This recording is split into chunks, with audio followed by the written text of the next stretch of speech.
안녕하세요. 충북 노동자 교육공간 동동입니다. 공간을 열고 엄청 바쁠 줄 알았는데요. 코로나19 확산으로 3월 교육이 모두 연기됐습니다. 그냥 놀 수도 있지만 가만히 있지 못하는 동동은 온라인을 통해서라도 만남을 이어가려고 합니다. 그래서 준비는 덜 됐지만 책 읽어주는 동동을 시작합니다. 처음이라 떨리는데요. 오늘은 세계 여성의 날을 맞아 한 여성 혁명가의 사상을 이야기해볼까 합니다. 여기서 잠깐, 38 세계 여성의 날 다들 알고 계신가요? 잘 모르는 사람들은 유엔이 정한 날로 알고 있을 텐데요. 팩트체크 한번 해볼까요? 지금 세계가 매년 기념하고 있는 세계 여성의 날은 1910년 덴마크 코펜하겐에서 열린 사회주의 여성회의에서 처음 제안되었습니다.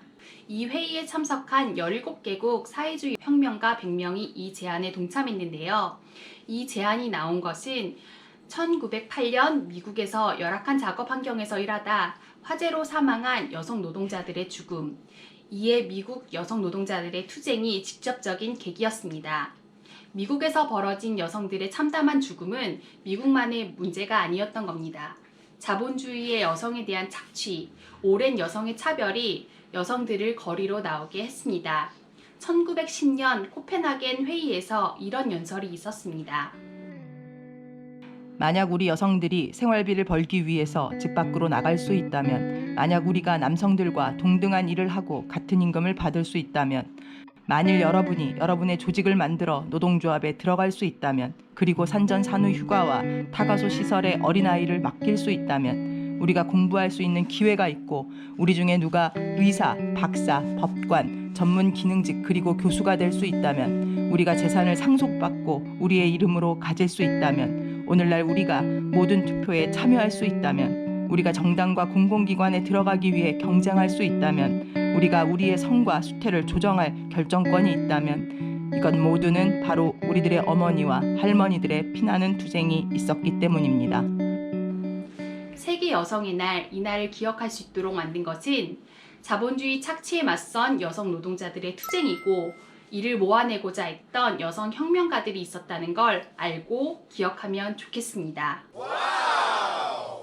그래서 38 여성의 날을 맞아 읽어주고 싶은 책, 여성주의 고전을 읽다입니다. 이 책은 여성학을 공부하고 싶은 사람들에게 여성주의 고전을 쉽게 안내해주기 위해서 쓰여졌다고 하는데요. 그래서 한국에 내노라 하는 여성학자들이 지난 200년 동안 여성운동을 안내한 여성학 고전의 내용과 저자들을 소개하고 있습니다. 200년 여성운동에 영향을 미친 고전을 읽을 때 큰 도움이 되는 책입니다. 어마어마한데요. 이거 다 읽어드리고 싶지만 38 세계 여성의 날을 함께 제안하고 조직했던 여성혁명가 알렉산드라 콜론타이를 소개한 글을 짧게 읽어볼까 합니다.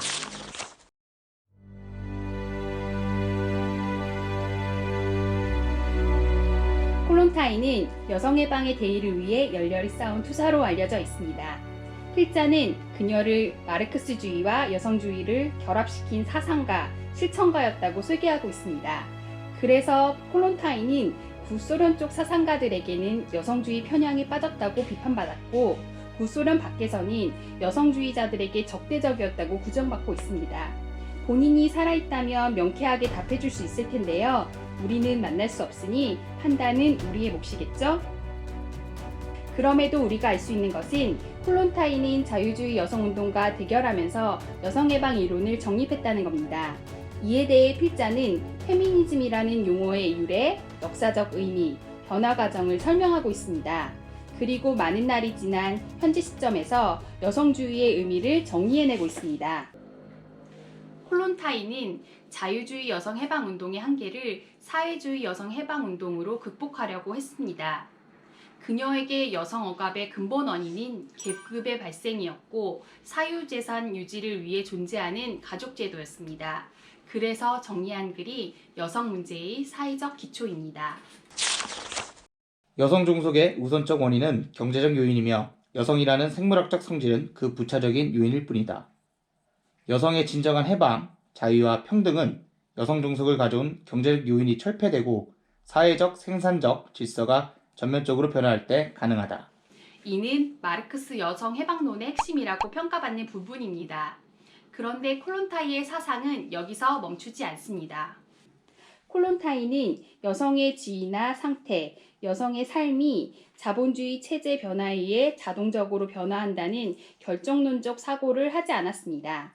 그녀를 비롯한 마르크스 여성 해방론자들은 사회경제 체제가 변화하면 자동적으로 여성 문제가 해결되는가 하는 문제에 직면했습니다. 그녀는 1920년대 이후 사회경제적 체제 문제와는 별개로 존재하는 여성 문제에 대해 고민하기 시작했습니다.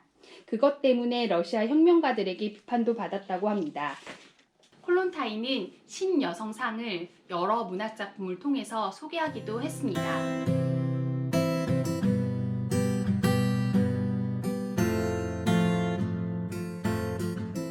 콜론타인은 사회 경제적 조건의 문제만이 아니라 여성들이 독립적인 인격체로 살고자 하는 심리, 요구, 감정에도 주목했다는 것을 알 수 있습니다.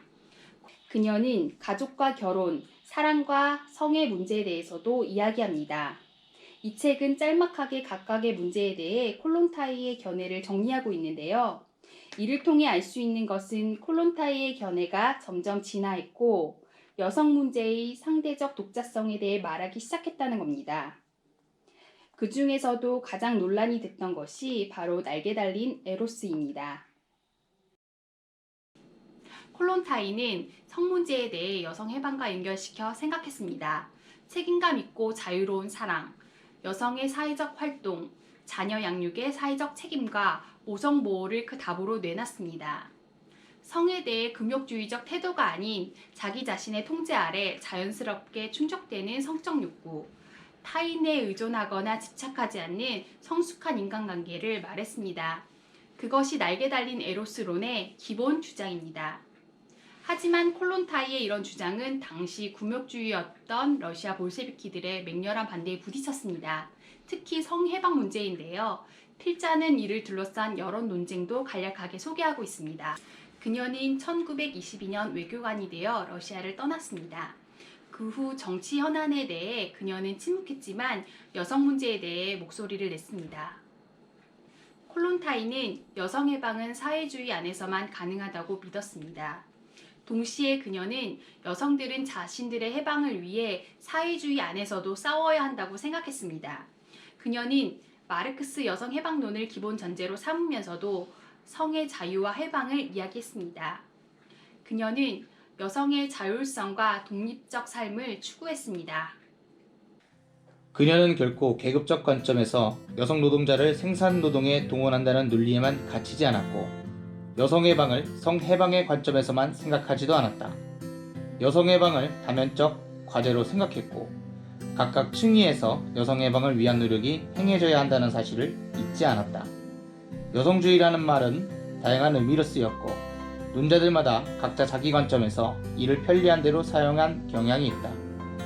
그러나 콜론타이는 스스로 내켜서건 그렇지 않건 여성 문제의 독자성을 인정하고 그 해결책을 모색했다는 점에서 다른 어떤 여성주의자보다 철저한 여성주의자였으며 사회주의적 여성주의와 급진적 여성주의를 결합한 독특한 형태의 여성주의를 만들어낸 인물이라 부를 만하다.